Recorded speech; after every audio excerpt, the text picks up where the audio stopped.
If a whale falls in the middle of the ocean, does it make a sound? Well, actually, it makes a whole ecosystem, and that is what I want to talk about today. Welcome to another episode of Just in Time Worlds with your host, Marie Mullaney. When a whale dies in the cold parts of the ocean, the deep parts of the ocean, instead of the carcass being stripped by the surface-dwelling creatures, it sinks down to the bottom, obviously. At the bottom of the ocean, there is still life. It is life that has evolved to live with very little in the way of nutrients, very little in the way of oxygen. And that life then slowly starts stripping away the whale's carcass. This is called a whalefall, and it's actually quite intrinsic to that deep oceanic life continuing to survive. It happens in 4 stages. First, in your first year, you have the mobile scavengers come around. Those are things like your sleeper sharks and other kinds of fish types that discover the whale carcass and strip it of meat. After they're done, what happens is you have scavengers come that are capable of still working with organic material, and they basically strip the bones down till there's nothing. Then finally you have the clams come along, and they actually decompose around the bones themselves because the whale bones are particularly rich in lipids. This is kind of chemistry stuff. Chemistry was never my best subject, so bear with me here. But as I understand it, the clams and other kinds of animals like that need what's in the whale bones in order to survive and thrive. Now, this whole process takes literally years. That first process takes a year to a year and a half. The second process, where the rest of the organic material is stripped away, that can last up to 5 years. The process of the clams decomposing the actual bones, that's a process that can take up to 50 years. And some scientists speculate that after that there's another phase where only the minerals of the bones remain. And they speculate that then you have other sea life come that takes those minerals to grow with. Things like the little creatures that give us coral reefs and other animals like that. So a whalefall creates this entire community around the death of this giant animal, which happens when specifically it falls away from the shallower waters where it would be eaten much more easily. But why is this interesting to a fantasy world builder?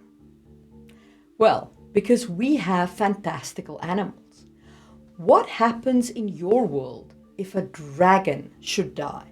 What happens if a dragon falls out of the sky and lands on the earth? Are there scavengers that come along and strip off the heavy leather hide? Are there then scavengers that come along and eat the rich meat? And then finally, what happens to the bones? Do you have scavengers who come and pick it clean and live off the bones? What about humans? Do you have humans who come along and take the bones and make weapons out of them?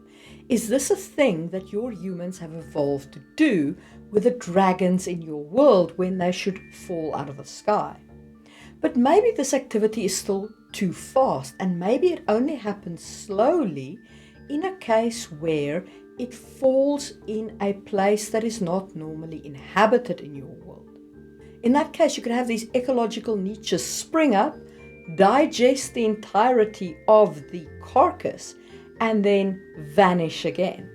Now, we originally discussed this topic in my Discord server, which you can join in the link down below. And during that discussion, one of my community members brought up that it could also be a human activity or an intelligent activity. So something like a dragon falls out of the sky, but it's also the source of magic and items, like with the bones that people make weapons of. And then what happens is you have an entire boom town spring up around this dragon carcass that has fallen on your continent. And then it remains active as long as there is anything to scavenge from the dragon. And maybe some things take longer than others. So the skin is quite easily stripped off, and that's the leather workers doing their thing. But the bones have to be soaked in special solutions to kind of loosen up the tendon strings between them to allow you to cut them and mold them. And that's a process that could potentially take years. And maybe there's even more activities, like the insides of the beast has got additional elements that need to be extracted, but they can only be extracted once you form the bones, and then they have to be extracted by a special mechanism, and only so much can be ground to dust each day. And so you set up a whole processing plant around this boomtown. So the death of one of these creatures, a dragon or any other kind of creature, could create a boomtown that could last for, say, 20 years or even 50 years, while people mine this animal for the magic and the resources that it offers them. And then once they're completely done with the carcass, then they're gone. Now, why this would be interesting is because at that point you have these teams of people scoring your world for potential deaths of these creatures, especially if they can't be hunted. Like they're too big to hunt, or they're not killable by humans. So you've got to just keep scoring the place. So people have to be able to move fast, they have to be able to detect the death of the creatures. And then you can potentially have competing teams of these people trying to find this creature. And when they get there, they could attack each other. And this could present a source of ongoing conflict of the town as other people try and interfere with the company that's found this creature. It could even be so that others come not with violence, but with bribes and sweet words and offers. And so you can have political tension and drama, as well as violent tension and drama about who has ownership of this carcass, this trove of rich resources.